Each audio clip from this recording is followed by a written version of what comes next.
നിയമസഭാ തെരഞ്ഞെടുപ്പിന് ദിവസങ്ങൾ മാത്രം ബാക്കി നിൽക്കെ മുസ്ലിം ലീഗിന്റെ ഉരുക്കുകോട്ടയായ മഞ്ചേരിയിൽ UDF സ്ഥാനാർത്ഥിയായി അഡ്വക്കേറ്റ് M റഹ്മത്തുള്ളയെ പ്രഖ്യാപിച്ചു. പാണക്കാട് സാദിഖ് അലി ശിഹാബ് തങ്ങളാണ് മഞ്ചേരിയിൽ റഹ്മത്തുള്ളയുടെ പേര് ഔദ്യോഗികമായി പ്രഖ്യാപിച്ചത്. ഇതോടെ മണ്ഡലത്തിൽ തെരഞ്ഞെടുപ്പ് ചിത്രം ഏകദേശം പൂർണ്ണമായി. LDFിന് വേണ്ടി സ്വതന്ത്ര സ്ഥാനാർത്ഥിയായി VM മുസ്തഫയാണ് മഞ്ചേരിയിൽ ജനവിധി തേടുന്നത്. അരീക്കോട് സ്വദേശിയായ അഡ്വക്കേറ്റ് M റഹ്മത്തുള്ള നിലവിൽ മഞ്ചേരി വായ്പാറപ്പടിയിലാണ് താമസം.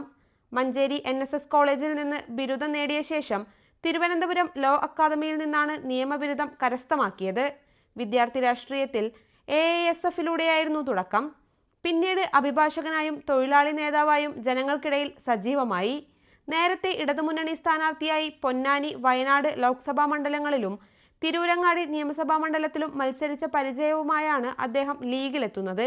CPI ദേശീയ കൗൺസിൽ അംഗമായിരുന്ന അദ്ദേഹം 2011 മുസ്ലിം ലീഗിന്റെ അംഗത്വമെടുത്തു. 2011 മുതൽ 2013 വരെ മലപ്പുറം ജില്ലാ സെക്രട്ടറിയായി പ്രവർത്തിച്ചു.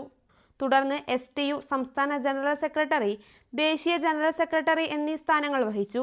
നിലവിൽ STU സംസ്ഥാന പ്രസിഡന്റും മുസ്ലിം ലീഗ് സംസ്ഥാന സെക്രട്ടേറിയറ്റ് അംഗവുമാണ്.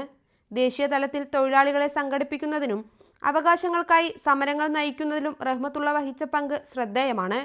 മണ്ഡലത്തിലെ താഴെത്തട്ടിലുള്ള സ്വാധീനവും സംഘടനാ മികവും വോട്ടായി മാറുമെന്ന ഉറച്ച വിശ്വാസത്തിലാണ് UDF കേന്ദ്രങ്ങൾ. നിലവിലെ MLA അഡ്വക്കേറ്റ് UA ലത്തീഫിന് പകരക്കാരനായി എത്തുന്ന റഹ്മത്തുള്ളയെ ആവേശത്തോടെയാണ് പ്രവർത്തകർ സ്വീകരിച്ചിരിക്കുന്നത്. News bureau, Manjeri.